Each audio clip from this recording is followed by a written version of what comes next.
number of Australians are actively searching for holidays that force them to unplug and recharge, with many willing to pay thousands for a digital detox retreat. The travel phenomenon has been sparked from the recent series of The White Lotus, where guests were forced to hand over their phones at a luxury resort in Thailand. And for more, we are joined by clinical psychologist Shuktika Bose, live in Canberra. Good morning to you. I think I need a digital detox. Explain to us, what is it? Good morning, Mon and David. A digital detox. Well, honestly speaking, people are so overwhelmed and overstimulated by being constantly on with our phones. And so a digital detox is basically this idea of people switching off, where you go to a location and you connect with nature. You have that sense of quiet, that sense of presence, and that's something that technology just can't do. It can't turn you off, if that makes sense. I thought this was extraordinary. A study showed that 2 weeks without the internet can reverse a decade of cognitive ageing. What does that mean exactly, and how does it do it? This was such a fascinating research study that came out.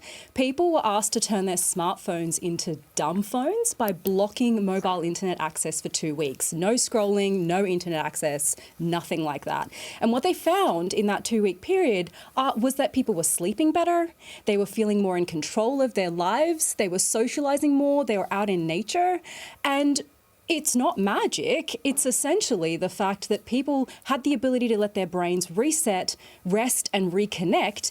And the research showed that people's ability to focus and stay focused improved so much that it was like turning back the clock on their brains by 10 years. The numbers here show that Aussie teens spend around 50 or so hours a week on their phone. I mean, we're always looking into this, but what's the impact of that?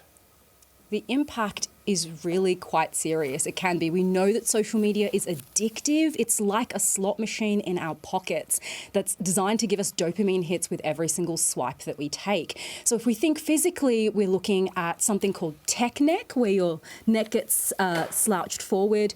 You have issues like poor sleep, brain fog as well. And then there's issues like anxiety and loneliness and FOMO, because even though it feels like we're connected, we're actually less present than we ever have been. Okay, so Shuktika, in a world where we are so reliant on technology, you know, a lot of us use our phones completely for work, we're running family admin, there's a lot that we're doing there other than just scrolling or actually just running our lives.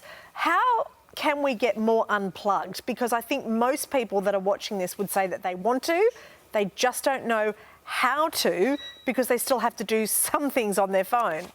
Yeah, absolutely. Well, there are a couple of strategies that I really love recommending to my clients. One of those is sort of like a tech-free hour. And I might speak to my clients about creating what we call grace space or check-in times. And that doesn't have to be a full hour. It can even be 15 minutes when you wake up in the morning or straight after dinner, where you do not reach for your phone. You do something a little bit different, like connecting to a hobby that you enjoy or connecting to your loved ones. I also love the idea of decluttering apps and email notifications that just don't serve you anymore. And last, I actually really love creating boredom windows. I'd be curious, Mon and David, when was the last time you felt bored? Because that is where the creativity is allowed to really sort of percolate, marinate, and that's where it all comes out. So we need to create more of that boredom time for ourselves. We were going through the same joke. Telling me about the dream he had last night. That was a really good boredom window. With Mon, Shuktika, thank you. Great tips there. Thank you so much for having me.